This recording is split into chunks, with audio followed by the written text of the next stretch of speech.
شنطته كاتبني اطلع بقى. حط شنطه وحطيتها له وخلاص كله تمام.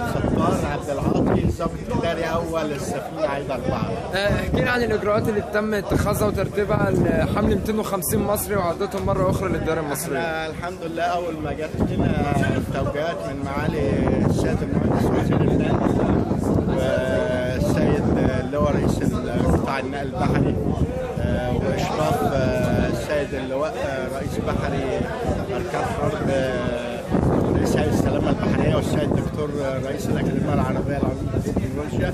ان شاء الله جهزنا المركب في اقل من 24 ساعه من كل الاحتياجات، من التصاريح، من الجوازات، من المؤن، من السولار، تامين السولار، تامين الميه، وان شاء الله حركنا.